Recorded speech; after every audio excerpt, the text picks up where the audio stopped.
რუსეთ-უკრაინის ონზე ბევრი რეპორტაჟი მხოლოდ ფრონტის ხაზებზეა კონცენტრირებული. ხშირად ხედავთ ამბებს იმის შესახებ, რომ ერთმა ან მეორე მხარემ ტერიტორია დაიკავა, ან სადაო დასახლება აიღო. ანალიტიკოსები კი ორივე მხარის ტერიტორიული მიღწევებისა და დანაკარგების სტატისტიკას განიხილავენ. მაგრამ ეს ომი მხოლოდ ფრონტზე არ მიმდინარეობს. ფაქტობრივად მეორე ომიც მიმდინარეობს ბევრად უკან, უკრაინის ოკუპირებულ ტერიტორიებზე, როგორიცაა ხერსონი და კირიმი. ეს ომია, რომელიც შეიძლება ითქვას, ბევრად უფრო მნიშვნელოვანია, ვიდრე ფრონტის ხაზის კონტროლისთვის ბრძოლა, რადგან მას გაცილებით დიდი გავლენა აქვს თითოეული მხარის გრძელვადიან გამარჯვების პერსპექტივებზე.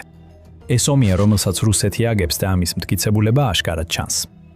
ეთროს უსაფრთხო გზები ეხლა ჯოჯოხეთის მაგისტრალებად იქცევა. დიდი ხნის განმავლობაში მოქმედი მომარაგების ხაზები იჭრება. კავშირები იჭრება, კოლონები იწვება, გადაადგილება იზღუდება დრონებითა და რაკეტებით და მოულოდნელი დარტყმებით, რომელთა წინასწარ განჭვრეტა ან მომზადება შეუძლებელი იყო.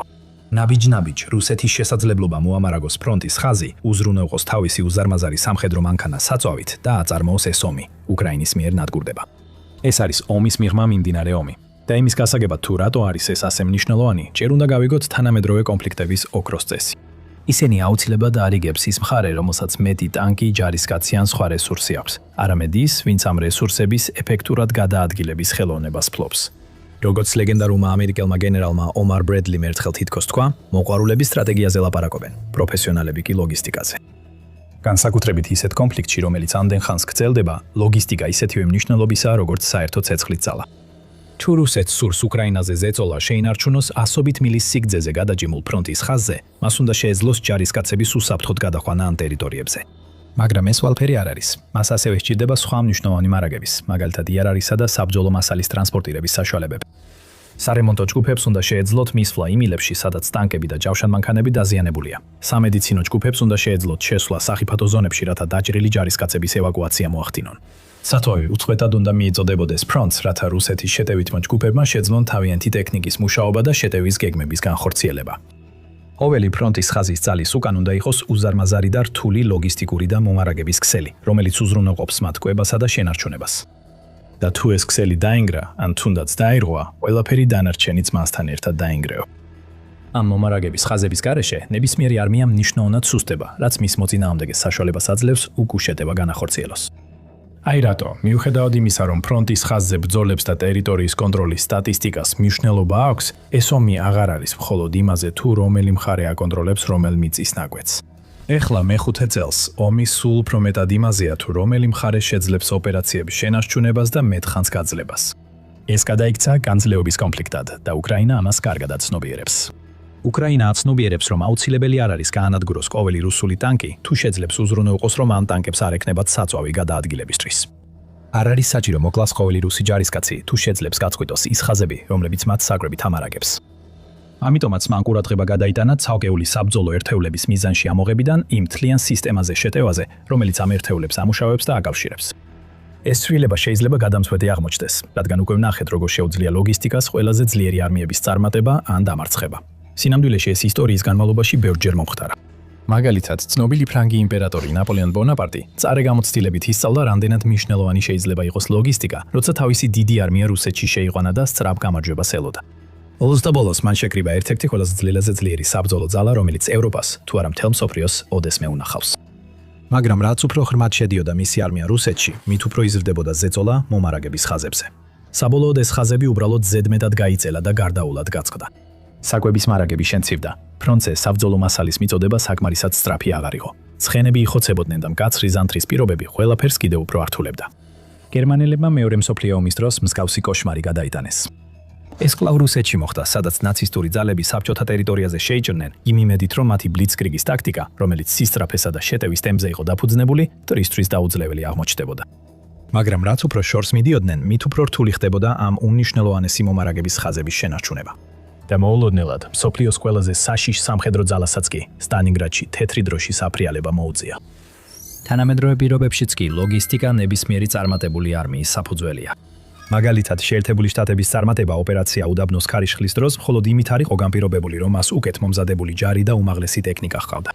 ეს ასევე იმიტომაც იყო, რომ ამერიკულმა ძალებმა ყველაზე ეფექტური და გონიურული გზები იპოვეს საწვავის, საბრძოლო მასალისა და სხვა მარაგების უზარმაზარი რაოდენობის გადასატანად, თუნდაც რთულ უდაბნოს პირობებში. თანამედროვე კონფლიქტები, როგორიცაა ეს და უკრაინის ომი, რესურსებს საოცარი სისწრაფით ხარჯავს, რაც ლოგისტიკასა და მომარაგების ჯაჭვებს უფრო მნიშვნელოვანს ხდის ვიდრე ოდესმე.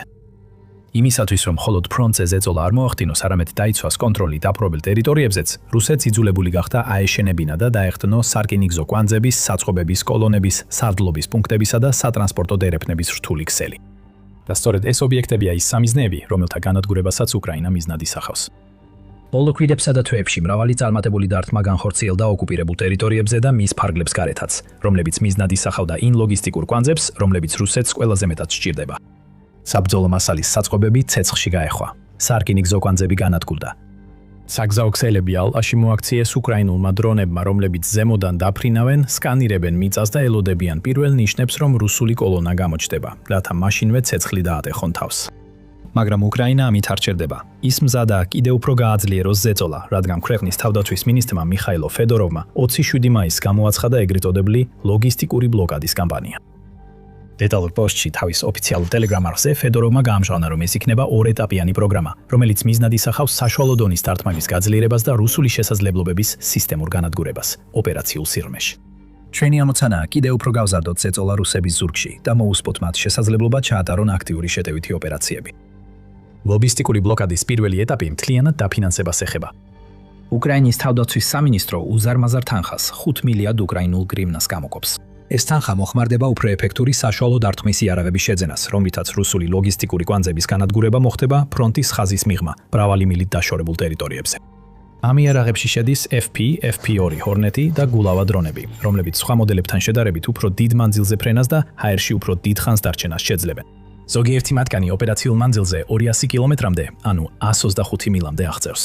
ისინი ხშირად დამოუკიდებლადაც მოქმედებენ მტრის ტერიტორიაზე შესვლის შემდეგ, იყენებენ საკუთარ ხელოვნურ ინტელექტს, რელიეფის დასათვალიერებლად და სამიზნეების გამოსავლენად, იმის ნაცვლად, რომ ადამიან პილოტებზე იყვნენ დამოკიდებული.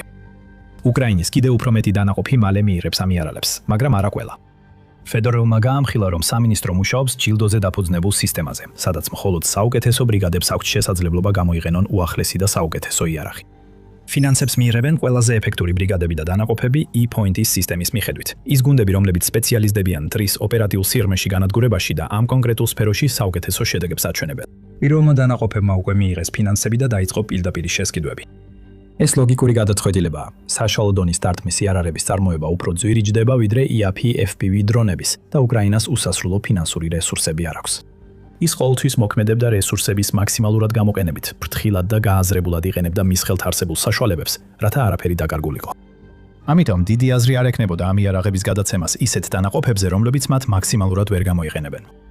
თუმცა, როდესაც ისინი გადაეცემათ საუკეთესო მოქმედ ბრიგადებს, უკრაინა ზრდის შანსს, რომ უფრო წარმატებული დარტყმები მიაყენოს რუსეთს, რითაც კიდევ უფრო ეფექტურს ხდის მის ლოგისტიკურ ბლოკადას. ფიოდოროვმა ასევე განმარტა პროგრამის მეორე ეტაპი. ჩვენ ცენტრალიზებულად ვიწვევთ ტენდერებს საშუალო სიშორის დარტყმით იარაღის დიდი პარტიის შესაძენად. ღია ტენდერები არა მხოლოდ სისწრაფესა და წარმოების მასშტაბირებაზეა, არამედ მწარმოებლებს შორის კონკურენციაზე, კორუფციის რისკების მინიმიზაციაზე, გამჭვირვალობასა და საჯარო სახსრების ეფექტიან გამოყენებაზე. სხვა სიტყვებით რომ ვთქვათ, პირველი ეტაპი ეხება აქ და ახლა არსებულ სიტუაციას. საქმე ეხება იარაღის მიწოდებას იმ ბრიგადებისთვის, რომელთაც ეს სჭირდებათ მტერზე ზეწოლის შესანარჩუნებლად. მეორე ეტაპი კი უფრო გრძელვადიან პერსპექტივას ეხება. ეს ეხება სისტემის მასშტაბურ გაფართოებას ქვეყნის მასშტაბით, რათა სწრაფად გაიზარდოს საშუალო სიშორის დარტყმითი დრონების წარმოება. შეიქმნას მეტი კონკურენცია დრონების მწარმოებლებს შორის და სტანდარტიზდეს მასშტაბური შესყიდვები, რათა მომავალ თვეებსა და წლებში ბევრად მეტი ასეთი იარაღის წარმოება გახდეს შესაძლებელი. სანამ განვიხილავთ, რატო არის ეს მნიშვნელოვანი და რა გავლენას ახდენს უკვე ადგილზე, თქვენ უყურებთ სამხედრო შოუს.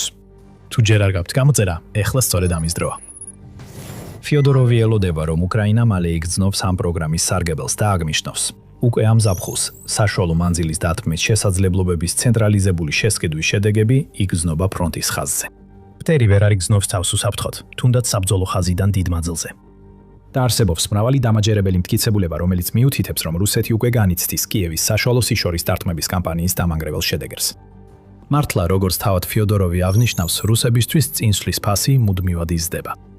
ის აგრძელებს ახსნას, რომ სულ ცოტა 2025 წლის ოქტომბერში რუსეთი საშუალოდ 67 ჯარისკაცს კარგავდა თითოეულ მოპოვებულ 1 კვადრატულ კილომეტრ ტერიტორიაზე.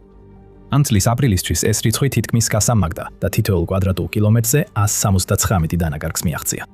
მინისტრი აგრძელებს, რუსეთი რეკორდულ დანაკარგებს განიცდის, ყოველ თვეში 35,000-ზე მეტი ჯარისკაცი იღუპება ან მძიმედ იჯრება და ჩვენ ვაგრძელებთ ტემპის გაზრდას.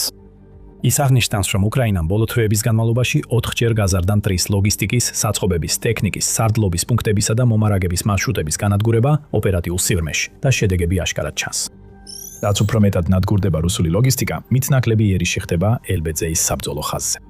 ფიოდოროვი ამისთვის ორ მთავარ მიზეზს ასახელებს. პირველი მიზეზია ის ფაქტი, რომ უკრაინამ თავისი სტრატეგია შეცვალა და ახლა უფრო მეტად კონცენტრირდება იმ სამიზნეებზე, რომლებიც ფრონტის ხაზიდან უფრო შორს მდებარეობს. მეორე მიზეზია ის ფაქტი, რომ რუსეთს აღარ აქვს ცდომა Starlink-ის სატელიტურ სერვისზე, რომელიც მის ჯარისკაცებს ეხმარებოდა დრონების მართვათვების მართვაში, ერთმანეთთან კომუნიკაციაში და საბრძოლო მოქმედებების კოორდინაციაში. ამ ტექნოლოგიის გარეშე რუსეთის ძალები ფაქტობრივად ბრმად გადაადგილდებიან ფრონტის ხაზზე, სასიკვდილო ზონებში. მათ უკან კი სრული ქაოსია. ეს ყველაზე კარგად ჩანს უკრაინის ოკუპირებულ სამხრეთ რეგიონებში, განსაკუთრებით დონეცკის სამხრეთ ნაწილებში, ასევე ზაპოროჟიესა და ხერსონში. იქ რუსეთი წლების განმავლობაში ეხმობოდა შედარებით მცირე რაოდენობის მომარაგების ხაზებს, რის შედეგადაც უკრაინული გზატკეცილები სამხედრო კოლონების მარშრუტებად იქცა. და წლების განმავლობაში რუსეთს ეს უპრობლემოდ გამოსდიოდა. ეს მარშრუტები იმდენად შორს იყო, რომ უკრაინას რეალურად და მუდმივად მათი მიზანში ამოღება არ შეეძლო. თუნდაც დრო და დრო შეძლებოდა იშვიათი დათმის განხორციელება, უბრალოდ არ ჰქონდა შესაბამისი ტექნოლოგია, რომ ეს რეგულარულად გაეკეთებინა. მაგრამ ეს ყველაფერი შეიცვალა. ეხლა უკრაინას აქვს ეს ტექნოლოგია. მას აქვს იქვსი იარაღი, რომ დაარტყას ამ ადგილებს და ამას საოცარი ეფექტით იყენებს. დონეცკში მაგალითად უკრაინის აზოვის ბრიგადამ, რომელიც პირველი ეროვნული გვარდიის კორპუსის ნაწილია, ახლახან გამოავლინა, რომ მისი გრძელდისტანციური დრონები აქტიურად აქცევენ რუსეთის მომარაგების მარშრუტებს საცეცხლე კონტროლის ქვეშ. უფრო კონკრეტულად, ისინი მიზანში იღებენ ორ მთავარ გზას, რომელიც უკრაინის ქალაქ მარიუპოლში შედის. ერთ-ერთი ეს გზა აღმოსავლეთით რუსეთის პორტ ქალაქ ტაგანროგისკენ მიდის, ხოლო მეორე გზა უფრო ჩრდილოეთით დონეცკის რეგიონში, ვოვნევოჩკამდე გრძელდება. ეს მარშრუტები წარმოადგენს უფრო დიდი სახმელეთო კორიდორის ნაწილს, რომელიც აკავშირებს რუსეთის ძირითად ტერიტორიას ოკუპირებულ ყირიმთან და ამ პროცესში რამდენიმე ოკუპირებულ რეგიონს გაივლის. ეს კრემლისთვის სასიცოცხლოდ მნიშვნელოვანი გზაა, რომლითაც საკვები, საბრძოლო მასალა და სხვა მარაგები მიეწოდება ყირიმის ნახევარკუნძულს. განსაკუთრებით ახლა, როცა ყველა სხვა გზა ან განადგურებულია, ან ძალიან სახიფათოდ ითვლება გამოსაგანებლად. აზოვის ბრიგადამ 25 მაისს გაავრცელა კადრები, სადაც მათი დრონები რეალურად ამოწმებენ მოძრაობის ნაკადებს გზატკეცილებზე, არჩევენ რუსულ სამხედრო მანქანებს და მარტივად ურტყამენ მიზნებს. მიმაგრებულ აღწერაში აზოვმა დაწერა: აზოვი პატრულირებს მარიუპოლის გარშემო საზღვრის ზონას. უკრაინის ტერიტორია უნდა გათავისუფლდეს რუსი ჯარისკაცებისგან. ყველაზე საიმედო გზა ამის მისაღწევად არის სანიტარული ზონის გადატანა მტრის ლოგისტიკისთვის უფრო ახლოს, თავად რუსეთთან და ოკუპირებულ ყირიმთან. დანაყოფმა დაასკვნა, აზოვის ზღვის რეგიონი აღარ იქნება უსაფრთხო ოკუპანტებისთვის. და თუ ამ მტკიცებულებას დავექვთნობით, ისინი აბსოლუტურად მართალნი არიან. უკრაინული დრონების რაოდენობის ზრდასთან ერთად, რომლებიც ამ გზატკეცილებს პატრულირებენ, შესაძლოა მალე რუსეთისთვის მათი გამოყენება ძალიან სარისკო გახდეს. ეს კრემლს აღარ დაუტოვებს სიცოცხლის უნარიან ვარიანტებს, რომ ყირიმში შეიტანოს მარაგები, რომელიც ამჟამად ასევე მძიმე ალყაშია, რადგან უკრაინის დრონები და რაკეტები აზიანებენ და ანადგურებენ რეგიონის დარჩენილ საჰაერო თავდაცვის სისტემებსა და სამხედრო ობიექტებს. ეს მხოლოდ დონეცკში არ ხდება, არამედ ოკუპირებული ტერიტორიების სხვა ნაწილებშიც. დაახლოებით იმავე პერიოდში აზოვი აჩვენებდა, რომ მარიუპოლში შესასვლელ გზატკეცილებს აკონტროლებდა. კიდევ ერთმა უკრაინულმა ბრიგადამ 412, ანუ ნემეზისის ბრიგადამ, ასევე გაამჟღავნა, რომ რუსმა ოფიციალურმა პირებმა სინამდვილეში გადაწყვიტეს დაეხურათ ერთ-ერთი მთავარი ლოგისტიკური მარშრუტი, რომელიც სამხრეთ უკრაინაში გადიოდა. მაგისტრალი R280, რომელსაც კრემლი ნოვოროსიის მარშრუტს უწოდებდა, გადის ოკუპირებულ ქალაქებზე, მარიუპოლიდან მელიტოპოლამდე, ზაპოროჟიეში და სიმფეროპოლში და სიმფეროპოლამდე ყირიმში. ეს არის ყირიმის სახმელეთო დერეფნის ბოლო მონაკვეთი და შეიძლება ითქვას კრემლის ლოგისტიკური პაზლის ყველაზე მნიშვნელოვანი ნაწილი, რადგან ამ რეგიონში რუსეთს ნამდვილად არ აქვს ალტერნატიული გზები, რომლითაც შეძლებს თავისი მარაგების გადაადგილებას ერთი წერტილიდან მეორეში. კრემლის ძალები სულ უფრო მეტად ეყრდნობიან ამ გზას სამხედრო ტექნიკისა და სხვა მარაგების დასავლეთისკენ გადასატანად. ეს ასე იყო მანამდე, სანამ არ გამოჩნდა ნემესისის ბრიგადა და არ გამოიყენა, როგორც თავად უწოდებენ, საიდუმლო ახალი საბრძოლო დრონი, რომელიც აქამდე საჯაროდ არავის უნახავს და რომლის ეფექტიანობაც გავრცელებული ინფორმაციით მტრის ზურგში უკვე დამტკიცდა. მას ათობით რუსული სატვირთო და საწვავის ცისტერნა გაუნადგურებია. ტელეგრამზე ნემესისმა დაწერა: დანაკარგების მასშტაბმა რუსული სარდლობა და საოკუპაციო ხელისუფლება აიძულა, შეეზღუდათ მძიმე ტექნიკის გადაადგილება ეგრეთ წოდებულ ნოვოროსიის გზატკეცილზე. მტრის ცდელობები, გვერდისავლისთვის საველე და გრუნტის გზების გამოყენება ასევე უშედეგოა. უკრაინული დრონები წარმატებით ამოიცნობენ და ანადგურებენ სამიზნეებს ნებისმიერ რელიეფზე. ეს უკავშირდება იმ ფოტოებსა და ვიდეო მასალას, რომლებიც ბოლო დროს სოციალურ ქსელებში გავრცელდა და მარიუპოლიდან გასულ მთავარ გზებს ასახავს. გზის ორივე მხარეს განლაგებულია დამწვარი სამხედრო ტექნიკის ნარჩენები და ბოლმოდებული ტანკების შასები. და ცუდაოდ ამტკიცებს, რომ ეს მარშრუტები რუსებისთვის უსაფრთხო აღარ არის. როგორც ნემესის პოსტი აღნიშნავს, მიუხედავად იმისა, რომ რუსეთმა სცადა ალტერნატიული გრუნტიანი გზებისა და უგზოობის მარშრუტების გამოყენება მომარაგების გასაგრძელებლად, უკრაინის დრონებს არანაირი სირთულე არ აქვთ მათი პოვნისა და განადგურებისას, სადაც არ უნდა წავიდნენ ისინი. ლოგიკურად რუსეთს უნდა შეეძლოს ამ ყველაფრის წინააღმდეგ რაიმეს გაკეთება. ის ამტკიცებს, რომ სოფლიოში მეორე საუკეთესო არმია, ამაყობს თავისი უახლესი საჰაერო თავდაცვის სისტემებით. ის ყოველ წელს მილიარდობით დოლარს დებს თავის შეიარაღებულ ძალებში. თუმცა სწორედ ის მომარაგების ხაზები, რომელთა კონტროლსაც ამტკიცებს, სწრაფად იქცევა მანქანების სასაფლაოდ. მაშინაც კი, როცა რუსი ნაციონალისტები და Z-ბლოგერები კრემლს მოუწოდებენ მიიღოს სომები და დააკენოს ბადეები ან სხვა ანტიდრონული საშუალებები ამ გზებზე, ისინი მაინც ციდან თავდასხმის ქვეშ რჩებიან. ეს სავარაუდოდ იმითაა გამოწვეული, რომ უკრაინა მხოლოდ მარშრუტების განადგურებაზე არ არის კონცენტრირებული, არამედ მათ გარშემო არსებულ სხვადასხვა თავდაცვით საშუალებებზეც. Kyle Glenma ინფორმაციის მდგრადობის ცენტრის გამომძიებელმა ახლახან გაამჟღავნა, რომ მიმდინარე წლის მარტსა და აპრილში უკრაინული იერიშები რუსულ საჰაერო თავდაცვასა და ელექტრონული ომის სისტემებზე 300%-ით გაიზარდა. სულ დაახლოებით 80 სისტემა იყო მიზანში ამოვებული. მრავალი მათგანი ძვირადღირებულია და რთული შესაძლებელია და ყოველ ჯერზე, როცა რუსეთი კარგავს თავდაცვით სისტემას, უკრაინისთვის კიდევ უფრო მარტივი ხდება მისი კვლავ-დარტყმა, უფრო ძლიერად ვიდრე ადრე. როგორც გლენი აღნიშნავს, რუსეთისთვის საფრთხე მდგომარეობს საჰაერო თავდაცვის სისტემების ამ კოლექტიურ დანაკარგებში, რაც ფაქტობრივად იწვევს ჯაჭვურ კრახს, რადგან თითოეული დანაკარგი უკრაინული დრონების შემდგომ იერიშებს უფრო ეფექტურს ხდის. და ეს არ შეჩერდება. უკრაინის პრეზიდენტმა ვოლოდიმირ ზელენსკიმ ეს დაადასტურა 5 მაისს X-ზე დაწერა. საშუალო მანძილზე დარტყმების რაოდენობაც მნიშვნელოვნად გაიზარდა. ახლა 20 კილომეტრზე და მეტ მანძილზე დარტყმების რაოდენობა 2-ჯერ მეტია მარტთან შედარებით და 4-ჯერ მეტი თებერვალთან შედარებით. და კიდევ უფრო მეტი იქნება. ეს პრიორიტეტული მიმართულებაა. პირდაპირი შედეგია ის, რომ რუსული დანაყოფები უკვე გრძნობენ ზეწოლას, ზუსტად ისე როგორც ნაპოლეონის ჯარები და ნაცისტები გრძნობდნენ ათწლეულების წინ. ისინი იწყებენ თავიანთი ყველაზე მნიშვნელოვანი რესურსების, როგორიცაა საბრძოლო მასალის საწყობები და სარდლობის პუნქტები, გადატანას ფრონტის ხაზიდან უფრო შორს. ეს ორპირი მახვილია. ერთი მხრივ ეს შეიძლება დაეხმაროს ამ ადგილების ოდნავ უფრო დაცულობას. მეორე მხრივ ეს კიდევ უფრო ართულებს ლოგისტიკას, რადგან მარაგებს უფრო დიდი მანძილის გავლა უწევთ. და რადგან უკრაინის დრონები კიდევ უფრო უკეთესად ახერხებენ ამ გრძელი მანძილების გადალახვას, შეიძლება მნიშვნელობა აღარ კონდეს, რამდენად შორს გადაიტანს რუსეთი თავის სარდლობის პუნქტებსა და მომარაგების კვანძებს. ისინი ყველა მალე აღმოჩნდება და განადგურდება კიევის სწრაფად განვითარებადი უპილოტო ძალების მიერ. მაშინაც კი რუსი ჟურნალისტები უკვე იწყებენ მოსალოდნელი კრიზისის დანახვას. ომის კორესპონდენტი დმიტრი სტეშინი აფრთხილებს, რომ თუ სასწრაფო ზომები არ იქნება მიღებული, მომდევნო თვეებში ლოგისტიკა ჩამოიშლება. ზუსტად სწორედ ამის იმედზეა უკრაინა. ამასობაში კიევის ძალები მასობრივად იბრუნებენ ტერიტორიებს, რაზეც უფრო მეტს ამ ვიდეოში გაიგებთ. ან ნახეთ ეს ვიდეო, რომ გაიგოთ, როგორ მოახერხა უკრაინამ რუსეთის მრავალმილიონიანი რაკეტების ჩამოგდება ისე, რომ არც კი უსრია. და არ დაგავიწყდეთ არხზე გამოწერა მეტი სამხედრო სიახლეებისა და ანალიზისთვის. როგორც ყოველთვის, მადლობა ყურებისთვის.